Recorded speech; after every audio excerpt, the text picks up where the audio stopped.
حضرات ہمارے صغیر بھائی بڑی محنت کرتے تھے اس جشن میں، ان کے ایصال ثواب کے لیے ایک بلند ترین صلوات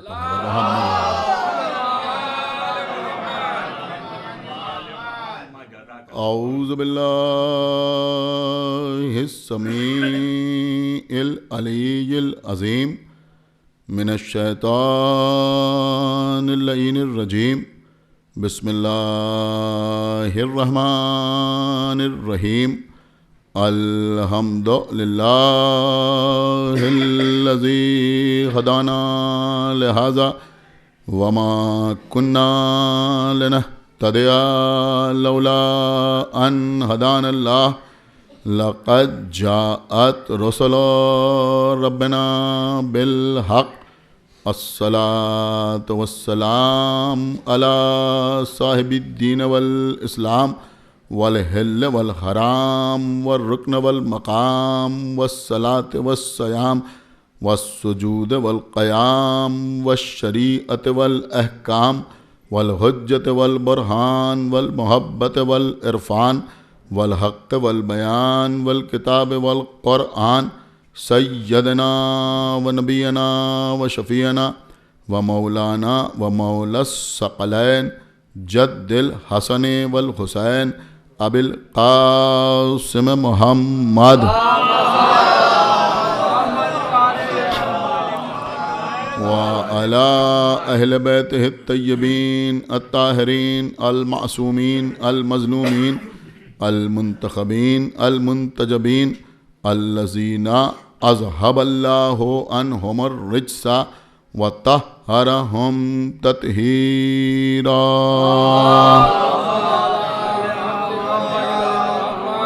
وَلَعْنَةُ اللَّهِ عَلَىٰ أَعْدَائِهِمْ وَقَتَلَتِهِمْ وَغَاصِبِي حُقُوقِهِمْ وَمُنْكِرِي فَضَائِلِهِمْ وَمَصَائِبِهِمْ أَجْمَعِينَ من الآن إلى يوم الدين، اللهم عذبهم عذابا يستغيث منه أهل النار، آمين رب العالمين۔ أما بعد، فقد قال الله سبحانه تبارك وتعالى في كتابه المجيد وفرقانه الحميد وقوله الحق، بسم الله الرحمن الرحيم، إن الله وملائکتہ یصلون علی النبی یا ایہا الذین آمنوا صلوا علیہ وسلموا تسلیما۔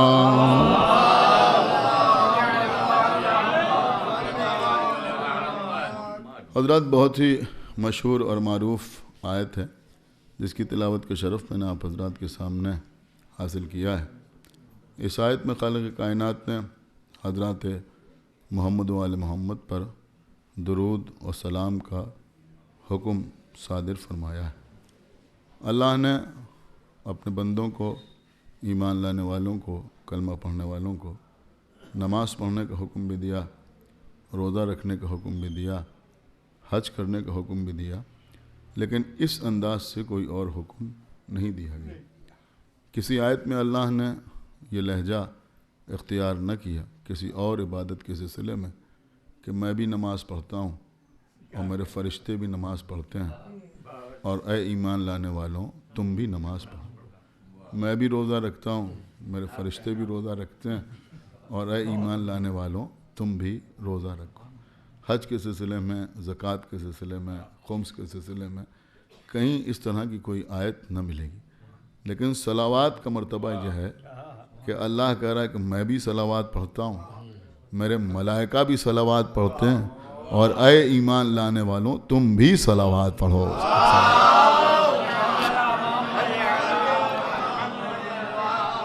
عزیزوں، بدترین کتاب ہے، میں بدترین اس لیے کہہ رہا ہوں کہ ہمارے خلاف لکھی ہوئی کتاب ہے۔ ہمارے خلاف کیوں؟ یوں سمجھیں کہ اہل بیت کے چاہنے والوں کے خلاف لکھی ہوئی کتاب ہے جس کا نام ہے صواعق محرقہ۔ صواعق محرقہ میں بھی یہ روایت موجود ہے کہ کسی نے اس آیت کی تلاوت کرنے کے بعد اللہ کے رسول سے پوچھا کہ یہ جو اللہ نے ہمیں صلوات پڑھنے کا حکم دیا ہے تو ہم کس طرح سے صلوات پڑھیں؟ تو پیغمبر نے فرمایا کہ مجھ پر بطرا صلوات نہ پڑھو. اگر تہذیب کے دائرے میں اس کا ترجمہ کیا جائے تو مجھ پر ناقص صلوات نہ پڑھو. ایک صلوات پڑھے بر محمد کہ مجھ پر ناقص صلوات نہ پڑھو. تو کہا کہ پھر یہ کامل صلوات کیا ہے اور ناقص صلوات کیا ہے؟ تو فرمایا کہ ناقص صلوات وہ ہے کہ جو میرے نام پر ختم ہو جائے، اور کامل صلوات وہ ہے کہ جس میں میری آل کو شامل کیا جائے. ایک صلوات پڑھا بر محمد وآل محمد. تو ایک بات تو قبلہ یہ سمجھ میں آئی کہ جو صلوات رسول کے نام پر رک جائے وہ ناقص ہے، اور جس میں اہل بیت کا ذکر ہو وہ کامل ہے. تو اب یہ بھی سب دنیا سمجھ لے کہ جو کلمہ نبی کے نام پر رک جائے، ایک صلوات پڑھے بر محمد وآل محمد. جس اذان میں محمد کے نام کے بعد حی علی الصلاۃ آ جائے، بہت توجہ آپ حضرات کی چاہتا ہوں، وہ ساری چیزیں ناقص ہیں، اور جہاں مولا کائنات کی ولایت کا تذکرہ ہو، ایک صلوات پڑھے بر محمد وآل محمد، وہ کامل. تو اللہ کہہ رہا ہے کہ یا ایھا الذین آمنوا، اے ایمان لانے والوں، کیا کہہ رہا اللہ؟ کہ تم بھی صلوات پڑھو. اللہ کہہ رہا ہے ان اللہ و ملائکتہ یصلون علی النبی، اللہ اور اس کے ملائکہ صلوات پڑھتے ہیں. اور ایمان لانے والوں تم بھی صلوات پڑھو نبی پر. صلو علیہ وسلموا تسلیما، صلو علیہ وسلموا تسلیما. ابھی میں آپ کی خدمت میں عرض کروں گا، ایک دو باتیں اور آپ کی خدمت میں عرض کر دوں کہ ہمارے اور آپ کے امام چہارم امام زین العابدین علیہ السلام، دیکھیں کچھ روایتیں خدا جانے کہاں سے مشہور کر دی گئیں، لیکن ان کی کوئی حقیقت نہیں ہے. یہ امام کو جو زین العابدین اور سید الساجدین کہا جاتا ہے، یہ لقب کسی اور نے نہیں دیا ہے، بلکہ خود پیغمبر اسلام نے ارشاد فرمایا. یہ زبردستی ایک افسانہ بنا دیا گیا کہ وہ ابلیس آیا اور اس نے اژدہے کی شکل اختیار کی. نہیں عزیزوں، ایسا نہیں ہے، بلکہ پیغمبر نے فرمایا کہ روز قیامت ندائے غیبی آئے گی کہ کہاں ہیں سید الساجدین اور زین العابدین. تو فرمایا کہ پھر میرا بیٹا نور کے ناقے پر سوار ہو کے میدان محشر میں آئے.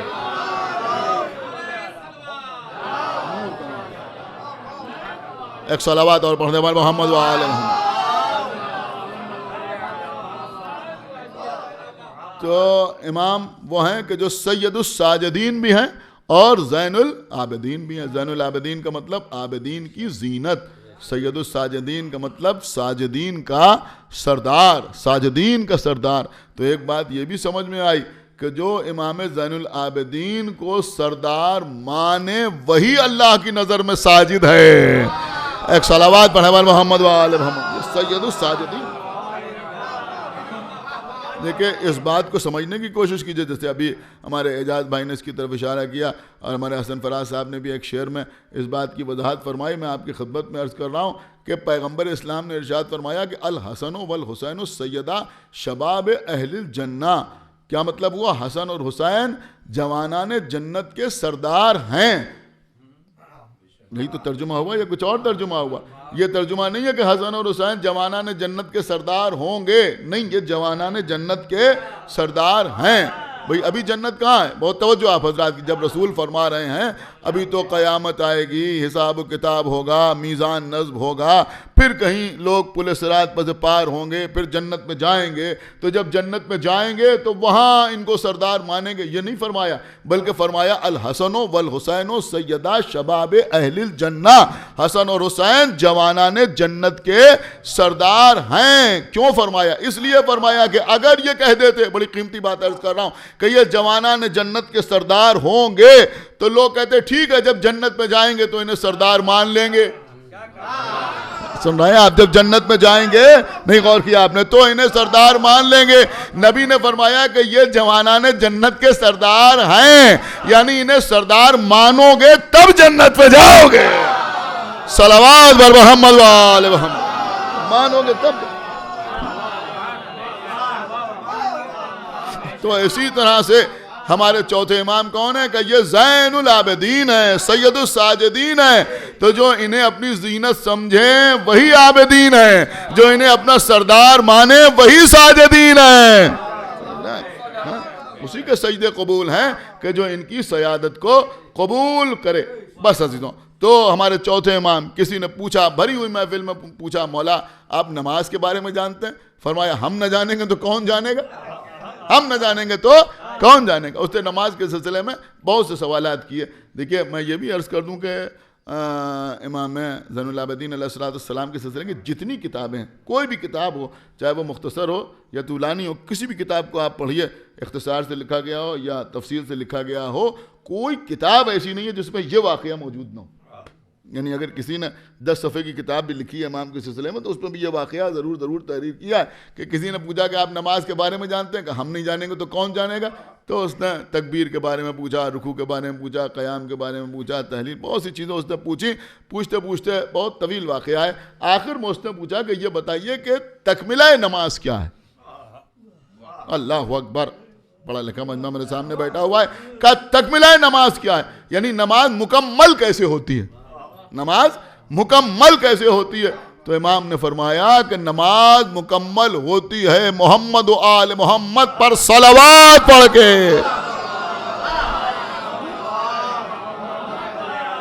نماز مکمل ہوتی ہے محمد و آل محمد پر صلوات پڑھ کے. تو جب یہ فرمایا تو اس نے پوچھا کہ مولا یہ بھی فرمائیں کہ نماز قبول کیسے ہوتی ہے، یعنی سبب قبولیت نماز کیا ہے. تو امام نے فرمایا سبب قبولیت نماز ہے ہماری ولایت کا اقرار اور ہمارے دشمنوں سے اظہار براءت. صلوات بر محمد و آل محمد، یہ دونوں چیز اور کیا آپ نے، ایک صلوات اور پڑھ دے بر محمد و آل محمد. دیکھیں ایک بڑی قیمتی بات میں آپ کی خدمت میں عرض کر رہا ہوں اور بہت ہی اختصار کے ساتھ مجھے عرض کرنا ہے. الحمدللہ دیکھیے یہ بہت اچھا ایکسپیریمنٹ رہا میں سمجھتا ہوں اور بہترین محفل ہوئی. جو اور یہاں بانیان محفل یہاں پر تشریف فرما ہیں، میں چاہتا ہوں ان میں بھی تحریک پیدا ہو. ایک صلوات پڑھے بر محمد و آل، ایک صلوات اور پڑھے بر محمد و آل محمد. ماشاءاللہ اتنے لوگ بھی ہیں اور بہترین کلام سننے کو ملا. ایک سے ایک کلام آپ حضرات نے سنا اور سب وقت سے آ بھی گئے.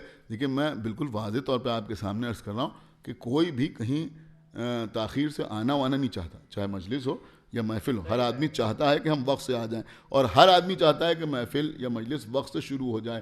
لیکن کچھ ایسا رواج ہو جاتا ہے، کچھ حالات ایسے ہو جاتے ہیں کہ آدمی سوچتا ہے 8 بجے کہا گیا تو 10 بجے شروع ہوگی، تو اسی حساب سے سب آتے ہیں. اگر 1-2 محفلیں اسی طرح سے شروع ہو جائیں، ایک صلوات پڑھے بر محمد و آل، صحیح کہا، تو ہر آدمی ان کے کہنے سے نہیں بلکہ جیسا دل چاہتا ہے جب ویسی محفل ہوگی تو وقت پہ آ جائے گا. ایک صلوات اور پڑھے بر محمد و آل. اور ضروری ہے قبلہ. اور یہ میں اس لیے عرض کر رہا ہوں، دیکھیے برا نہ مانیے گا کہ وہ صحیح ہے، لیکن اب چونکہ ماشاءاللہ کثرت محافل ہے لہذا اس طرح کے انتظامات کرنا نہایت ضروری ہو گیا ہے تاکہ اس میں جو کیفیت ہے وہ برقرار رہے. تو میں عرض کر رہا ہوں عزیزوں کہ نماز کے بارے میں امام فرما رہے ہیں تو نماز کیسے قبول ہوتی ہے. اچھا اب آپ سلسلہ ملاحظہ فرما لیجئے. پیغمبر کی ایک حدیث ہے جس کو آپ نے ایک بار نہیں نہ معلوم کتنی بار سنا ہوگا کہ پیغمبر نے فرمایا کہ ان قبلت قبل ما سوا، ان ردت فإن ردت رد ما سوا. پیغمبر نے فرمایا کہ اگر نماز قبول تو ہر عمل قبول، اور اگر نماز رد تو ہر عمل رد. سمجھ میں آ رہا ہے؟ اگر نماز قبول تو ہر عمل قبول، اور اگر نماز رد تو ہر عمل رد. یہ کون فرما رہا ہے؟ پیغمبر اسلام ارشاد فرما رہے ہیں اگر نماز قبول تو روزہ قبول. یعنی یہ نہیں کہا گیا کہ نماز پڑھی تو روزہ قبول، بلکہ اگر نماز قبول تو روزہ قبول، اگر نماز قبول تو حج قبول، اگر نماز قبول تو زکوٰۃ قبول، اگر نماز قبول تو خمس قبول، اگر نماز قبول تو باقی ساری عبادتیں قبول. لیکن وہ نماز کیسے مکمل ہوگی؟ کہ جب تک محمد و آل محمد پر صلوات نہ پڑھی جائے. اور کر رہے ہیں آپ، اس کا مطلب یہ ہوا کہ قبولیت نماز کے لیے، نماز کے تکملے کے لیے، نماز کی تکمیل کے لیے صلوات ضروری ہے. اب میں اسے 2 قدم آگے بڑھنا چاہتا ہوں. یہ آیت تو پڑھی جاتی ہے میرے خیال میں جہاں نماز ہوتی ہے ماشاءاللہ، نماز پڑھنے کے بعد لوگ مصافیہ کرتے ہیں اور اس کے بعد ایک سرکل بنا کے کھڑے ہو جاتے ہیں اور اس کے بعد جو پیش نماز ہوتا ہے وہ یہی آیت پڑھتا ہے، یہی تو پڑھتا ہے نا، ان اللہ وملائکتہ یصلون علی النبی، تو یہی پڑھا جاتا ہے، اس کے بعد سب صلوات پڑھتے ہیں۔ لیکن آپ کو پتہ ہے اس میں ایک چیز بڑی اہم ہے جس کے اوپر عام طور پر لوگ غور نہیں کرتے، اور اس کا ترجمہ بھی عجیب و غریب کر دیا جاتا ہے کہ کہا یہ جا رہا صلو علیہ وسلموا تسلیما، کہ تم ان پر صلوات پڑھو۔ ترجمہ یہی ہوتا ہے ویسے صلوات پڑھو جیسے صلوات پڑھنے کا حق ہے، لیکن اس میں ایک لفظ اور ہے تسلیمہ، تسلیمہ۔ اب یہاں لوگ کہتے ہیں صاحب یہ درود ہے اور سلام ہے، نہیں، خالی سلام نہیں ہے، ہمیں اپنی طرف سے کوئی حق نہیں ہے کہ ہم قرآن مجید کی کسی آیت کے کسی لفظ کا کوئی ترجمہ اپنی مرضی سے یا اپنے عقل کے مطابق یا اپنے قیاس کے مطابق بیان کر دیں۔ کسی نے سرکار قرآن ناطق امام جعفر صادق علیہ الصلوۃ والسلام کا پوچھا،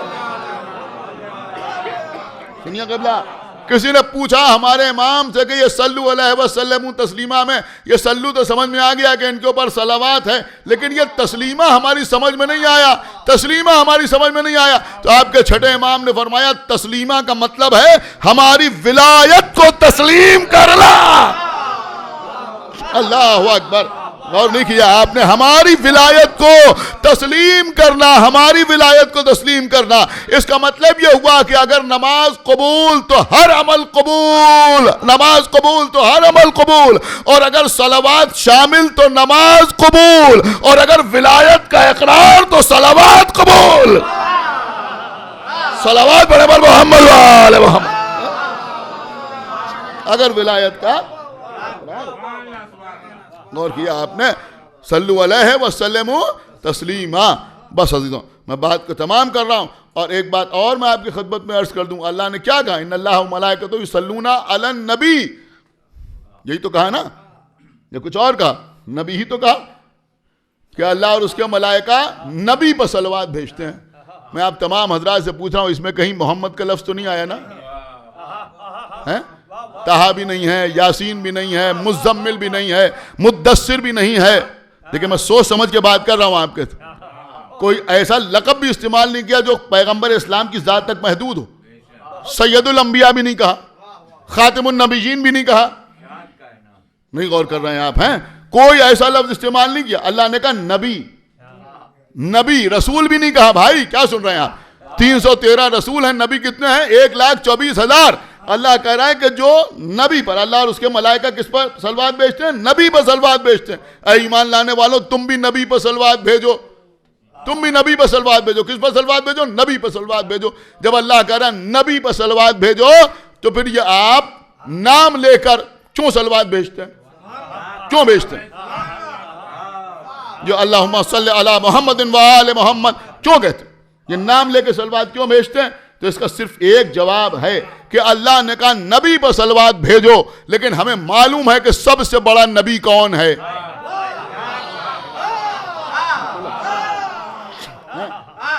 دیکھیں دوسرا مصرع بھی ویسے ہی سنیے گا، صلوات پڑھے والے محمد و آل محمد۔ اگر پہلے مصرعے پر زیادہ داد ملے اور دوسرے مصرعے پر لوگ خاموش ہو جائیں، بہت توجہ آپ حضرات کی، تو سمجھ میں آتا ہے کہ معیار سماعت کیا ہے۔ دوسرا مصرعہ بھی پوری توجہ کے ساتھ سنیے گا۔ ارے بھیا، اللہ نے کہا کہ نبی پر صلوات بھیجو، اللہ نے کہا نبی پر صلوات بھیجو، ہمیں معلوم ہے کہ سب سے بڑا نبی کون ہے، تو ہم نام لے کے صلوات بھیجتے ہیں۔ ایسے ہی اللہ نے کہا جھوٹوں پر لعنت، ظالموں پر لعنت۔ کیا سن رہے ہیں آپ؟ اب ہمیں پتا ہے کہ سب سے بڑا جھوٹا کون ہے، سب سے بڑا ظالم کون ہے۔ صلوات بر محمد و آل محمد۔ جانتے ہیں نا، ایک بابا سے بولا ہوں صلوات پڑھا بر محمد و آل محمد۔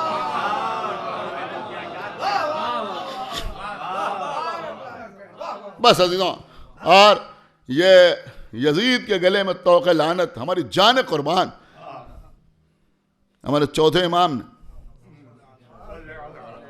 میں بار بار یہ بات کہتا ہوں، دیکھیے کہ یہ دربار یزید میں جب امام خطبہ دے رہے تھے، اب اس وقت زیادہ تفصیلات نہیں عرض کرنا ہے، بس بات تمام، آخری بات اور اس کے بعد بس، جب امام خطبہ دے رہے تھے دربار یزید میں، تو اس وقت جب ایک بے چینی کی کیفیت مجمع میں پیدا ہوئی، تو یزید نے اپنے کچھ کارندوں کو اشارہ کیا، تو لوگوں نے چیخنا شروع کر دیا۔ کوئی بھی کہے، میں کبھی نہیں کہتا کہ اذان دی، اس لیے کہ اسے اذان کہا ہی نہیں جا سکتا. اسے اذان کہنا اذان کی توہین ہے. میں غلط تو نہیں عرض کر رہا ہوں, اسے اذان کہنا اذان کی توہین ہے. دیکھیں وہ کہیں ضرورت شعری کے تحت تو سب مسائل الگ ہیں, لیکن اسے اذان کہنا اذان کی توہین ہے. آپ کہیں گے کیوں اذان کی توہین ہے؟ اس لیے اذان کی توہین ہے کہ اذان دی جاتی ہے فی سبیل اللہ, اذان دی جاتی ہے اللہ کی خوشنودی کے لیے. تو جو اللہ کے لیے دی جائے وہ اذان ہے, اور یزید کے لیے گفتگو کی جائے تو اسے اذان نہیں کہتے. سمجھ رہے ہیں آپ یا نہیں سمجھ رہے ہیں؟ اس کو خوش کرنے کے لیے چیخا جائے تو اسے اذان نہیں کہتے. اور ایک دوسری دلیل بھی میرے پاس ہے, وہ یہ ہے کہ بھیا اذان کا ایک وقت مقرر ہوتا ہے. دن میں 10 بجے اذان نہیں ہوتی. کیا سن رہے ہیں آپ غور نہیں کر رہے ہیں. اس وقت رات کے 11:15 بج رہے ہیں, 11:15 بجے رات میں اذان نہیں ہوتی. کیوں؟ انہوں نے کہا بھائی اذان کا ایک وقت ہوتا ہے, یہ فجر کا وقت ہے اذان ہو رہی ہے, ظہر کا وقت ہے اذان ہو رہی ہے, مغرب کا وقت ہے اذان ہو رہی ہے. تو اذان کا ایک وقت ہوتا ہے نا. ہمارے پاس دلیل ہے کہ بھئی یہ وقت اذان نہیں تھا. آپ کہیں گے کس کتاب میں لکھا ہے کہ اذان کا وقت نہیں تھا؟ ہم سے کتاب نہ پوچھیے. اب دیکھیں کوئی عقل مند شاید خاموش نہیں رہے گا. بڑا قیمتی جملہ آپ کے خدمت میں عرض کر رہا ہوں کہ ہم سے یہ نہ پوچھیے کہ حوالہ کیا ہے, ہم سے یہ نہ پوچھیے کس کتاب میں لکھا ہے کہ وقت اذان نہیں تھا. نہیں, ہم یقین کے ساتھ کہہ سکتے ہیں کہ وقت اذان نہیں تھا, اس لیے کہ اگر اذان کا وقت ہوتا تو یزید سے پہلے سید الساجدین کا خیال ہوتا.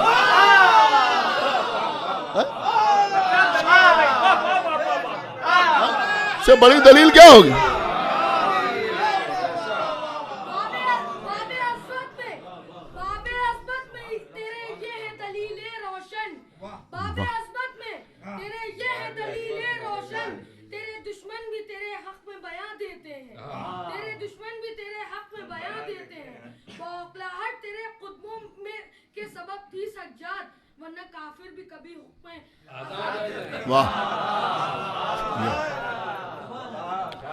سنیے, تو میں عرض یہ کر رہا تھا کہ وقت اذان ہی نہیں تھا. اگر وقت اذان ہوتا تو امام کو اس سے پہلے خیال ہوتا.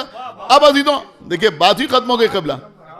اور بھی میں آپ کی خدمت میں عرض کر دوں, یہ جو اس کو لوگ دلیل کے طور پر پیش کرتے ہیں, میں کہا امام احترام اذان میں خاموش ہو گئے. دیکھیے احترام اذان اپنی جگہ پہ, احترام اذان اپنی جگہ پہ. شاید بہت سے بچوں کو پتہ ہی نہ ہو احترام اذان کیا ہے. آپ آپس میں بات کر رہے ہیں, اذان ہونے لگے خاموش ہو جائیے. سمجھ رہے ہیں؟ اذان ہو رہی ہے خاموش ہو جائیے, دہرائیے. حکم یہ ہے. آپ کو پتہ ہے یہ قرآن کی تلاوت کا مسئلہ کیا ہے؟ میں بار بار یہ بات کہتا رہتا ہوں اپنی تقریروں میں کہ بہت سی چیزیں وہ ہیں کہ جو ہوم ورک ہیں لیکن اب وہ کلاس ورک بن گئی. یہ سب باتیں گھر میں بتانے والی ہیں, مجلسوں میں تو اس کی آگے کی باتیں پڑھی جانا چاہیے, لیکن اب چونکہ ہوم ورک کمزور ہو گیا ہے, ہوم ورک کمزور ہو گیا ہے, لہذا اب اکثر اور افسوس یہی ہوتا ہے کہ یہ لکھنؤ ایسا شہر, یہاں پہ لوگ آ کے بتاتے ہیں کہ فلاں صاحب نے مجلس پڑھی اور یہ چیز بتائی جو ہمیں ابھی تک معلوم نہیں تھی. تو اب سمجھ میں نہیں آتا کہ پڑھنے والے کی تعریف کریں. ایک صلوات پڑھ محمد وال, ایک صلوات اور پڑھ محمد وال. یعنی یہ بالکل بیسک جو فنڈامنٹلز ہیں یہ تو گھر میں مکمل ہونا چاہیے نا. یہاں جو میرے بزرگ بیٹھے ہوئے ہیں یا جو میرے برابر کے لوگ بیٹھے ہوئے ہیں, آپ کو نماز پڑھنا کس نے سکھایا؟ گھر ہی میں تو کسی نے سکھایا, باپ نے سکھایا, ماں نے سکھایا, دادا نے سکھایا, نانی نے سکھایا. تو اب لوگ سوچتے ہیں دادا دادی نانا نانی چچا چچی باپ ماں سب کا کام مولوی کرے. ایک صلوات پڑھ محمد, ایک صلوات پڑھ محمد وآل محمد. کس کا ہے؟ بہت توجہ آپ حضرات کی چاہتا ہوں. تو میں عرض کر رہا تھا کہ مسئلہ قرآن مجید کی تلاوت کا بھی یہ ہے کہ جب قرآن مجید کی تلاوت ہو تب بھی خاموش بیٹھیے, بالکل خاموش بیٹھیے. قرآن مجید کی جب تلاوت ہو, یہ محافل میں مجالس میں تلاوت ہو رہی ہے, لوگ آپس میں خسر پسر کر رہے ہیں, یہ سب صحیح نہیں ہے, بالکل صحیح نہیں.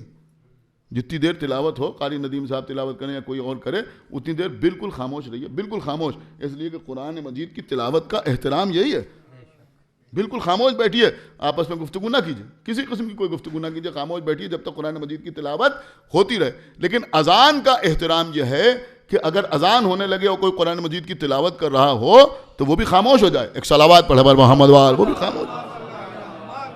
یہ ساری باتیں ہمیں معلوم ہے, لیکن یہ امام زین العابدین علیہ الصلوۃ والسلام وہاں جو رک گئے تھے اس کو دلیل کے طور پہ نہ پیش کیجئے کہ وہ امام زین العابدین علیہ الصلوۃ والسلام احترام اذان میں رکے تھے. ارے بھیا جب وہ اذان ہی نہیں ہے تو احترام کیسا؟ سن رہے ہیں آپ یا نہیں سن رہے؟ جب وہ اذان ہی نہیں ہے تو پھر احترام کیسا؟ اور پھر دوسری بات یہ ہے کہ اگر احترام اذان میں رکتے تو پھر پوری اذان میں رکتے. بھائی صلوات پڑھو محمد وآل محمد. اگر میں غلط کہہ رہا ہوں تو بتائیے آپ مجھے. کوئی صاحب کھڑے ہو کہیں کہ بھئی تم غلط کہہ رہا ہو. اگر احترام اذان میں رکھتے تو پوری اذان میں خاموش رہتے. جیسے ہی اس نے اشہد ان محمد رسول اللہ کہا ویسے ہی امام یزید کی طرف متوجہ ہو گئے. پھر رکے کیوں؟ خاموش کیوں ہوئے؟ دیکھیں خاموش اس لیے ہوئے کہ پتہ تھا کہ یہ ہماری تقریر کو ڈسٹرب کرنے کے لیے کام ہو رہا ہے، لیکن جو کچھ وہ کہہ رہا تھا اس سے یزید کا حق نہیں ثابت ہو رہا تھا، امام کا حق ثابت ہو رہا تھا. سمجھ رہے ہیں؟ نہیں غور کر رہے ہیں آپ؟ امام کا حق ثابت ہو رہا تھا، اس لیے امام خاموش ہوئے. اس لیے امام خاموش ہوئے اور یہ بتانے کے لیے کہ دیکھو ہماری کامیابی کیا ہے. ابھی تو ہی تو یہ کہہ رہا تھا نا کہ نہ کوئی خبر آئی تھی. شاید آپ غور نہیں کر رہے ہیں. دیکھیں یہ فضائل پڑھ رہا ہوں میں آپ کی خدمت میں. ابھی کہہ رہا تھا کہ نہ کوئی خبر آئی تھی نہ کوئی وحی آئی تھی. یہ بنی ہاشم کا کھیل تھا حکومت حاصل کرنے کے لیے. ابھی خبر کا انکار کر رہا تھا، وحی کا انکار کر رہا تھا، رسالت کا انکار کر رہا تھا. اب اسی کے دربار میں سات آدمی چیخ کے کہہ رہے تھے اشہد ان محمد رسول اللہ. اللہ اکبر. اسی کے دربار میں یہ ہے قبلہ کامیابی کہ تیرے ہی دربار میں اتنے لوگ چیخ کے کہہ رہے ہیں اشہد ان محمد رسول اللہ، کہ ہم گواہی دیتے ہیں کہ محمد اللہ کے رسول ہیں. بس متوجہ ہوئے یزید کی طرف یہ بتا کہ یہ تیرے جد تھے یا میرے جد تھے؟ یہ تیرے جد تھے یا میرے جد تھے؟ اگر تو کہے کہ تیرے جد تھے تو تو جھوٹا، اور اگر یہ کہے کہ میرے جد تھے تو یہ بتا کہ جس کے جد کا نام ساری دنیا میں اذان میں لیا جا رہا ہے اس کے اوپر یہ ظلم. دیکھیں میں جہاں سے چلا تھا وہیں پہ آپ کو لے آیا.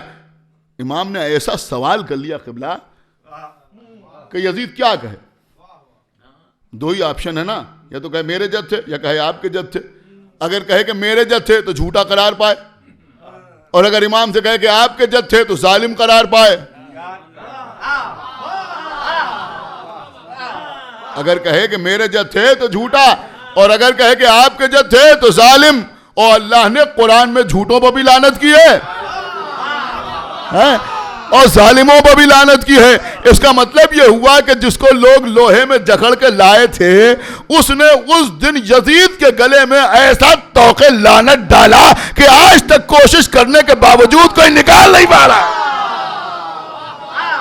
ایک صلوات پڑھیں بر محمد وآل محمد پر.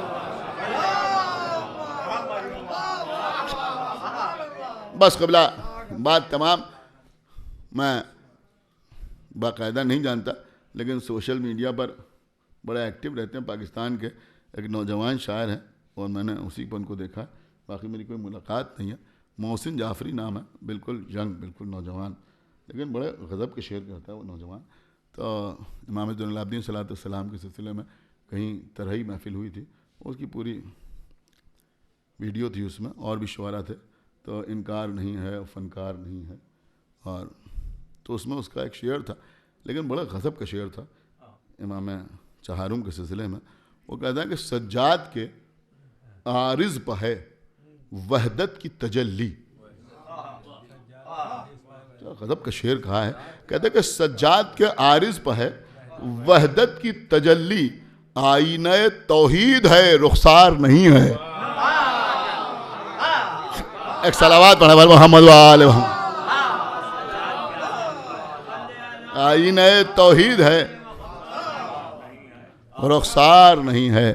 آئی حضرات ہم اور آپ مل کے دعا کریں کہ پروردگار جو واسطہ سرکار امام زین العابدین اور سید الساجدین علیہ الصلوۃ والسلام کا تمام حاضرین محفل اور بانیان محفل کے دلی مقاصد کی تکمیل فرما. پروردگار جو واسطہ محمد وآل محمد کا ہم کو اعمال صالحہ کی توفیق عنایت فرما. ہمارے عقائد کو صحیح و سالم رکھ. ہم جب تک زندہ رہیں آل محمد کی محبت اور ان کے دشمنوں کی عداوت پہ زندہ رہیں، اور دنیا سے جائیں تو یہ دونوں عظیم ترین نعمتیں اپنے ساتھ لے گئے. پروردگار جو واسطہ محمد وآل محمد کا جناب بلال صاحب، ان کے فردن منہال صاحب اور ان کے دیگر اہل خاندان جو اس محفل کو بڑے خلوص کے ساتھ منعقد کرتے ہیں، ان کے توفیقات میں اور اضافہ فرما. پروردگار جلد از جلد ہمارے امام زمانہ کا ظہور فرما اور ان کے اصحاب اور انصار میں ہمارا شمار فرما۔ حضرات ایک باواز بلند صلوات پڑھیں محمد